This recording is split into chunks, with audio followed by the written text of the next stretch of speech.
record function so you all know. There we go. All right, well, I am really happy today to be able to introduce our wonderful speakers. This is the last in the series of the ATE project talks that we've been doing this year as part of Innovate Bio's mission to make sure everybody knows what the ATE program is and help everybody understand what other projects do and information that might be useful to you and help you help just the idea of maybe even applying for an ATE grant seem not quite as intimidating. Our two talks today are going to be Erin Krier from Allan Hancock College and Ying-Tsu from Bayback in San Francisco. And they're going to be talking about broadening participation in agricultural biosciences. And then later we're going to have Daisy Zhang and Rob Hathrill talk about developing a highly capable biomanufacturing technical workforce in South Texas. Before we get to the talks, just a couple of items. As I mentioned before, we are recording. We have posted all the talks so far that have happened, and we will be posting the ones that happened today too at innovatebio.org. And you can find the talk schedule there. I'm just going to quickly show you where you can find things at innovatebio.org. If you go to the website and scroll down, you can either go all the way down to the presentations link on the bottom, or you can stop in the middle and click presentations, and you will see links to each of the individual presentations that have happened so far. Okay, so the other thing I want to point out is that even though this is going to be the last of our ATE project talk series, we have some other interesting things that are going to be coming up. We're going to have a community conversation on May 6th, and we're changing the name. It's going to be addressing the challenges of running a biotechnology program. That's going to be a lot of fun. It's going to be an hour and a half. We'll go into breakout rooms and talk about all the things that we would like to make better with running our programs. On May 13th, we're going to have talks by Dr. Lisa Seidman and Dr. Jeanette Mowry about a new textbook on biotechnology laboratory techniques and how you might use the information in there to increase reproducibility of results. Then this summer, there's going to be an advanced PCR technique workshop in St. Louis. There's going to be a high school training workshop in Buda, Texas. Some other workshops here from some of our partners, and there's going to be a virtual antibody engineering hackathon August 8th. The application isn't up for this yet, but you can sign up for more information and we will let you know when that's available. I also want to let you know too that we are doing a special session on Monday at the High Tech Conference in Salt Lake City, Utah. There's going to be a session on planning a biotech summit, and there is going to be a talk by this group, Scientific Bioprocessing. So that'll be a lot of fun too. So you can find all events at innovatebio.org. You can also get them in your inbox if you subscribe to our newsletter, which also can be done at innovatebio.org.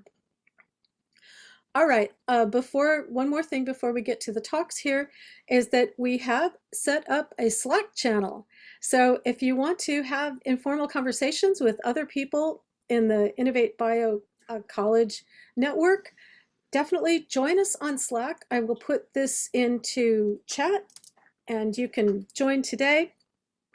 It's a great place to ask questions of your colleagues and sometimes get answers. And we're hoping increasingly get answers because this is, I have to confess, this is kind of a new thing for many of us. All right, and okay, so now I want to introduce Erin Krier, and I hope I'm not butchering that too badly, and Ying-Tsu, and they will tell us all about agricultural biotechnology. Take it away. Thank you. You got it right the first time. It's Krier, Erin Krier. Yes. So, okay, I'm going to go ahead and share my screen and we will get started here. Uh-oh. Oh no, we practiced and now I messed it up already. Okay, here we go. Sorry. Okay, so today we're going to be presenting to you about this new project that we have happening called Broadening Participation in Plant Agricultural Biotechnology through Instruction and Outreach. I was going to start with just a brief introduction about those of us that work at Allan Hancock College that are on this project. Dr. Anjali Misra is the principal investigator for this project, and she teaches in our plant propagation and production class, and she also has been the lead researcher on our industrial hemp research project for the past 3 years at the college. And then like I said, I'm Erin Krier. I'm the coordinator and an instructor for the agriculture program at the college. And Anjali and I bring different things to the table, so we work well together as a team because she has a tremendous amount of laboratory-based experience, and all of my experience is field-based. And so when it came to doing research on industrial hemp, I have the experience in the field and working with agricultural production and agronomy. And then she has all those skills for laboratory-based investigations. So that's been a nice blend of our skills and talents. Just a little background about the program at Allan Hancock College. In 2018, we received an NSF ATE grant called Creating Precision Agriculture and Crop Protection Pathways via Industry Partnerships. And that I'm the principal investigator for that project, and we're about to wrap that up. The purpose of that project, when I first got hired at Hancock, we had a very robust viticulture and enology program, but that was about it. And so I was hired to sort of expand all the other pieces of agriculture, which, as you know, are significant. And so this project was to develop curriculum in, we added a lot of new courses, certificates, and degrees in crop protection, in pest control advisor preparation, in precision agriculture, and a couple of transfer degrees in agricultural plant science and agricultural business. And so a lot of curriculum development with this. And then with this project, we also really established some very significant high school relationships, particularly with our FFA partners. There's literally thousands of students in our service district that are FFA members in high school. And so to be able to provide them with a local option for agricultural training in higher education after they leave high school was a major part of this project. And then on the other side of that pipeline, we also established some really good working relationships with our university partners, particularly Cal Poly State University is in our backyard and very well known for their agriculture program. Also the top choice of most of our agriculture students. And then the sort of the other piece to that is the industry partnerships, which we have a really robust industry leadership team for the agricultural program, with representatives from all of the diverse things that come with agriculture, from mechanics to business to crop protection to agronomy, farm advising, and all of the different things that go into that. So that's where we sort of are with our program currently. And then like I said, that was a program that I sort of requested that we apply for, because that was very agronomy based, because that's sort of my background and what I know we needed to do. But then when Anjali came in and started doing all of this high-tech lab stuff with the hemp research project, it really illuminated the fact that we were missing that piece to the agriculture program at the college, the sort of the high-tech lab skills that go along with the biotechnology that is used in a lot of different pieces of agriculture. And I cover it in my classes, but talking about it's a lot different than being able to actually do it and explore it and experience it as a student. And so that's sort of what the purpose of this proposal was, this project. Allan Hancock College, we're in a rural community where agriculture is the #1 driving industry in the region. And we're also a Hispanic-Serving Institution. Many of our students are actually children of farm workers, or they're even farm workers themselves. So they have an intimate connection to agriculture, but they're really looking for bridging that gap so that they can, take it up to the next level in their agricultural training. So the part of this project is to develop to continue with these relationships with the high schools, but adding the content about the biotechnology lab skills, and then also creating some degrees that can lead to transfer to the university. And like I said, this is particularly adding in that curriculum piece about laboratory-based skills. So these are our project goals. The number one was to develop biotechnology modules in plant and ag biotechnology.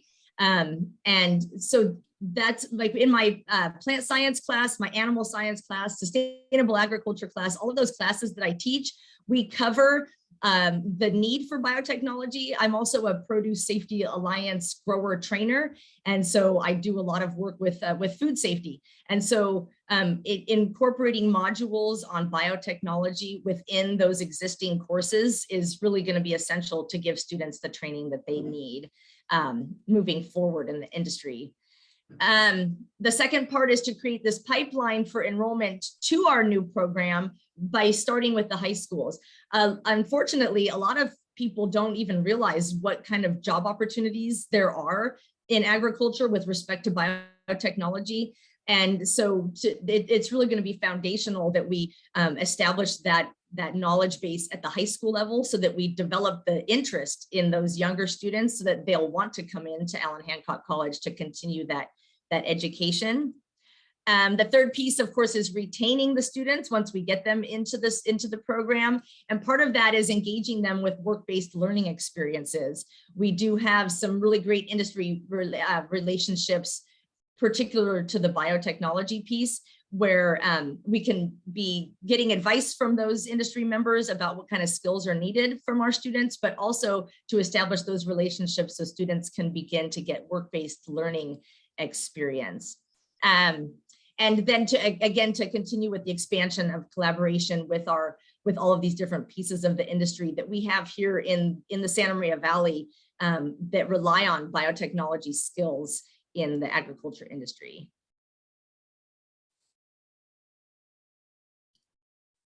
Am I covering this one, Ying-Tsu, too?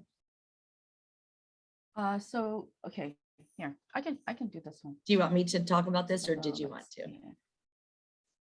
I can talk about this. Let's see. I'll share my screen. Oops, why is that doing that? Why are you seeing my mail? Where did my thing go? No. Oh no. It disappeared. There's always these problems when you're trying to speak, right? I know. It's okay. Ying-Tsu, can you talk just a bit louder? Yeah, so let me Thanks. Do you want me to share my screen, Ying-Tsu, and I can just change it when you need me to? Sure, if that works. Yeah. I'm going to turn off my video. I have a problem with my internet, it seems, today. Okay, here we go. Okay, some activities for year one. We are establishing an industry advisory board, and that's going to include industry around the area. These industries could be quite close, and they're also a little bit far away too, but it's a rural area. So we're not talking about something that's like 10 miles away, right? We're going to be talking about ones that are up to like 20 miles away as well. So Hardy Diagnostics, I'm sure plenty of you have heard of Hardy Diagnostics. Believe it or not, that is the center, or the headquarters is right in Santa Maria. There's also Primus Laboratories and BABEC. And we want to make sure that we have the CTE director, Paul Robinson, and high school teachers in as a part of our industry advisory board. So the large part of what BABEC will be doing is outreach and recruitment to the high school teachers by giving them the biotechnology skills that are needed for the students to be learning some hands-on biotech. So next slide. So just to give you an idea of what BABEC does, we have 4 basic services. We have curricula that you can register on our website and just get access. That is free for our community. We also have reagent kits that align with the curricula. We have equipment kit lending in the Bay Area. And we also have professional development. So when we say professional development, we have workshops that are engaging the teachers in how to teach the biotech, but also the technical skills in teaching how to do an experiment or how to dilute and things like that. So the interesting thing about this, which I will talk about a little bit later, is is our equipment kit lending and how it fits into Santa Maria, which is about 220 miles away from Bayback. So next slide. Next slide, Erin. Okay, here we go. So Bayback's Reach, we are, our name is Bay Area Bioscience Education Community. We started out in the Bay Area. However, we have reached much further now. So as you can see, we were as far south as Monterey. It has now been taken over by Santa Maria, which is a nice thing to add. And just because we are a part of Innovate Bio, we are reaching across the nation to different areas with teachers that use our lessons and some teachers that actually also use our reagent kits. And if anything is interesting for our future, I talked with plenty of people from other countries yesterday at the Race to the Future, people from Bolivia and Egypt. So everyone's interested in having hands-on science education for their high school community so that they can expand the STEM pipeline. Next slide. And just a background on Santa Maria Joint Union High School District. We will be working mainly with these 3 high schools, Pioneer Valley, Santa Maria, and Rigetti High School. And I just wanted to show you from the school accountability report card what the population is like. Allan Hancock is a Hispanically serving institution, and you can see from their high school what the population is like with these stats. There's quite a few students. In all, there's over 8,700 students in these high schools. And you know, it's around what 80% total, 75% economically disadvantaged, and a high population of Latinx community. This is the whole population, of course. The next slide. Interestingly, over 35% of the students enter the ag pathway in that district. So that's a huge pipeline to start with. And the courses aren't always just ag science. They include ag mechanics, animal science, ag business, horticulture. So where Bayback sees that we can be of help is in ag and natural resources and in agri-science. And maybe we can talk to the ornamental horticulture folks as well. Next slide. So an interesting thing about that I love to see when I visited Santa Maria in February was that Erin was hosting the Future Farmers of America Field Day. So I got to meet some of the teachers and some of the students as well. So on the upper left here, you see a high school, and I don't even remember which one it is, but getting their awards for judging. And here on the upper right, you see Erin with one of the teachers that we'll be working with, Tyler Dickinson. On the bottom left is another teacher, Natalie Baldwin. Both of them are from Pioneer Valley. I didn't have a picture of Mark DeBernardi, unfortunately. And on the bottom right, you see Anjali with Tyler. And you wouldn't think that looking at dirt or soil would be that interesting, but it is. It was a soil judging site. So it was really interesting for Tyler to take us through what they do on a regular field day. So next slide. And I wanted to add too that because there is a Future Farmers of America, they're building leaders in the students, and the teachers are leaders as well. So it's a highly engaged community, and super excited to be working with Bayback because they don't have equipment. They don't have those reagents. They are teaching, you know, for example, bacterial transformation. They are teaching some of those lab skills, and they have labs pretty much every single week. So to have the ability to teach it with using instruments and equipment is super important to them. So let me tell you a little bit about what's going to happen with our 3-year grant. So what we're introducing to them are foundational bioscience skills. And they're starting out with the 9th grade ag bioscience class. It follows next gen science standards. And so those, it fits in really well. We're going to work with them to tell more of an ag story, so it's culturally relevant to the students in Santa Maria. We are providing teacher professional development. We will most likely be all going to Santa Maria to provide this development so that we are working with them at their site using the equipment that I will talk about now. So as you know, Bayback is a lending library for equipment. Well, we're not going to have our logistics coordinator drive 220 miles to Santa Maria. So with the grant, we will be able to purchase that equipment and basically give it to the high school high schools so that they can use the equipment. And they had requested that they be modular because they don't have a lot of space to put this equipment. And that's how Bayback works. We put them in bins. And so we can provide them in bins. And when they need it, they'll take it out and put it on the bench top when they need it. So it's a really nice sort of model that we're seeing. And if you're a high school out there and you need that kind of equipment and you want to work with Bayback, email me.